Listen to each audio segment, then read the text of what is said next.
దైవజనుడైనటువంటి Elisha అక్కడికి వెళ్ళినట్టయితే ఈ రోగము నుంచి నువ్వు స్వస్థత పొందుకుంటావు. మార్గాన్ని చూపిస్తుందండి. నువ్వు విడుదల పొందుకుంటావు, నువ్వు విమోచించబడతావు, నీ జీవితంలో ఆనందము కలుగుతుంది, నీ జీవితంలో సంతోషము కలుగుతుంది. నువ్వు దేవునికి సాక్షిగా జీవించాలంటే అదిగో జీవము కలిగిన దేవుని దగ్గరికి పరుగులు తీసుకుంటావు వెళ్ళా.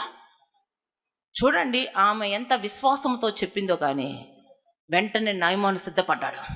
తనకున్న ఘోరమైన స్థితి, రోగము, తను పీడించబడుతున్నటువంటి వేదనకరమైన పరిస్థితుల్లో తను సిద్ధపడ్డాడండి. అయితే నేను దైవజనుడైన ఎలీషా దగ్గరికి వెళ్తా, రాజు దగ్గరికి వెళ్ళి ఆ సమస్త కార్యములను వివరించి నేను పలానా దగ్గరికి వెళ్ళాలా, అక్కడ విమోచించబడతానంట, అక్కడ నేను విడుదల పొందుకుంటా, నాకు మనశ్శాంతి వస్తుంది. అక్కడ కావాల్సింది నయమానికి ముందు హృదయము మనశ్శాంతిగా ఉండాలా. కృషించిపోతున్నాడు, బాధతో తను జీవితం అంతా హరించిపోతా ఉంది. దానిలో నుంచి విడుదల పొందుకోవాలా. మార్గము చెప్పినది ఇశ్రాయేళ్ల చిన్నది, బయలుదేరాడు నయమాను. అయితే 11వ వచనంలో ఏముందో చూద్దాం. రెండవ రాజులు 5వ అధ్యాయము 11వ వచనము.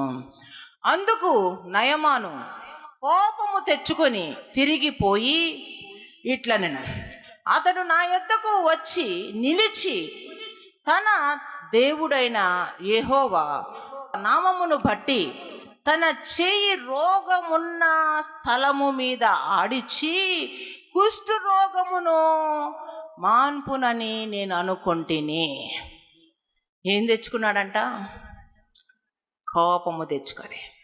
ఆ దైవజనుడైన ఎలీషా గారి దగ్గరికి వెళ్ళిన వెంటనే ఎలీషా గారు అంటున్నారు, నువ్వు యోర్దాను నదికి వెళ్ళు, అక్కడ 7 మార్లు మునుగు. నన్ను నువ్వు కలవాల్సిన అవసరంలా, నేను నిన్ను ముట్టుకోవాల్సిన అవసరంలా, చెప్పిన మాట ప్రకారము జీవించు. దైవజనుడు చెప్తున్నాడు, చెప్పిన మాట ప్రకారము జీవించు, 7 మార్లు మునుగు. నీవు పసిపిల్లవాని చర్మం వల్లే నీ చర్మం అయిపోతుంది. ఇంకంతే. మాట విను, స్వస్థత పొందుకో. మాట విను, స్వస్థత పొందుకో. అయితే నయమాన్ అంట కోపం వచ్చేసిందంట.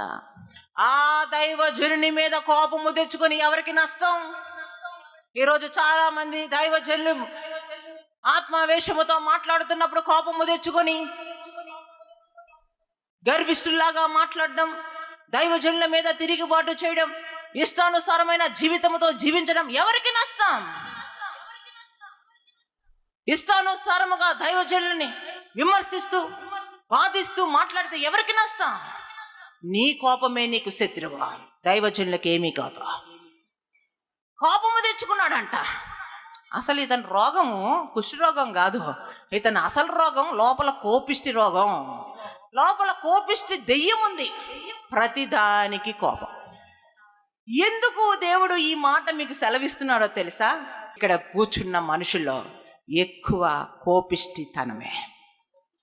ఈరోజు నువ్వు పొందుకుంటున్న శ్రమకు కారణము కోపిష్టితనం. కోపము మానుము, ఆగ్రహము విడిచిపెట్టుము. ప్రతి దానికి ఎగసెగసి పడిపోతారు. పరిశుద్ధాత్మ దేవునికి మీ హృదయాలు మరుగై ఉండలేదు. చాలా చక్కగా ఉన్నారు కానీ చూడ్డానికి, అయ్యో వీళ్ళకి కోపం అంటే రాయడం వస్తుందేమో కానీ వీరికి అంటే ఏమిటో కూడా తెలియదు అన్నట్టున్నాయి మీ ముఖాల. కానీ అది కాదు మీ జీవితం. కోపిష్టి ఆత్మ. ఇష్టానుసారముగా కోపముతో ఆగ్రహముతో ఎగసెగసి పడతారు మీరు. ప్రతి చిన్నదానికి మీలో నుంచి మొదట కనపడేది కోపమే. కోపిష్టి వార్ల జీవితంలో ఓర్పు సహనము కనిపించదు.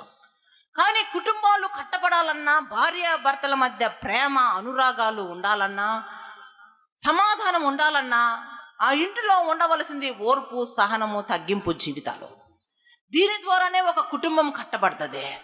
కానీ ఈరోజు కుటుంబాల్లో సమాధానము లేదు, ఐక్యత లేదు.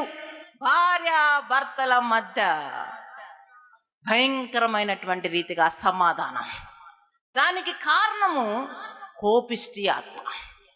నీ ఇంటిలో కోపము నిలిచి ఉంది అంటే, భార్య రూపములోనో భర్త రూపములోనో కోపము ఆ ఇంటిలో తాండం ఆడుతుందంటే దేవుని చిత్తము ఆ గృహములో జరగదని అర్థం. నరుని కోపము దేవుని చిత్తాన్ని నెరవేర్చదు. నరుని కోపము దేవుని చిత్తాన్ని నెరవేర్చదు.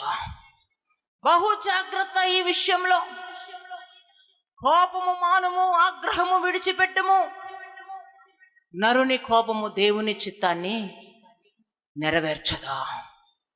యేసయ్యా యేసయ్యా యేసయ్యా